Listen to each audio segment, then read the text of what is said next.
Happy Monday to you. This is Motivation Monday from May 6, 2019. I want to tell you a quick story that happened last night.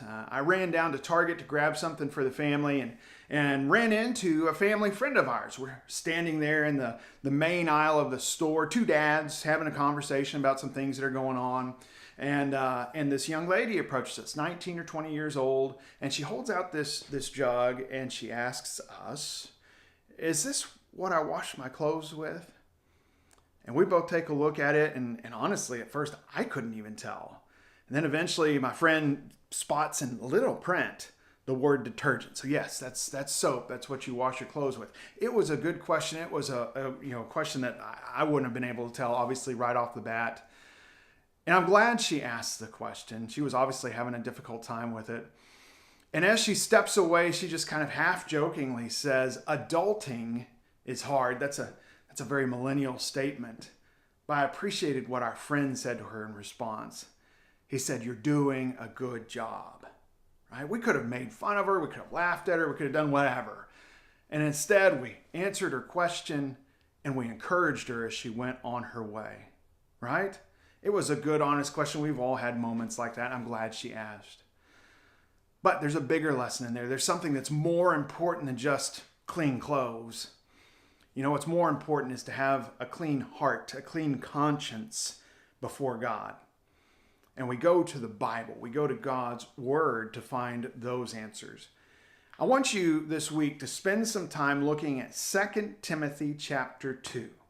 I think this is a great passage on this topic. It's a little too long to cover in a short video like this. But along about verse 14, the whole chapter is great for it, but along about verse 14, you see that the encouragement not to quarrel about words, things that don't really matter, get caught up in things, arguments that don't matter. Then along about verse 15, starts talking about being a respectable, good worker. And that's the kind of person that when you have a question, when you have a problem, that's who you go find. And so we want to constantly be striving in the way that we conduct ourselves, the way that we speak, the way that we encourage, the way that we study and prepare to be that person. Whether it's for our own children, we're studying God's Word so that we can give the answers to our own children. They see it reflected in our life and the way that we live. Whether it's for our spouse, the person that we have bonded with for life, we have committed to, that I'm going to help you get to heaven. We're going to encourage each other on that path. Whether it's for your friends and your family, your fellow church members, or that person in the community who just sees you and says, "That's the person that I think might have the answer I'm looking for."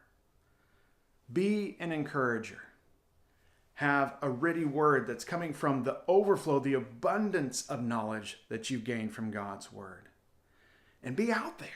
Be out where people can see you, where you are reflecting the light and love of God. I hope that you have a great week. I hope that you have amazing opportunities to answer great questions that people are asking because they're out there looking. God bless you.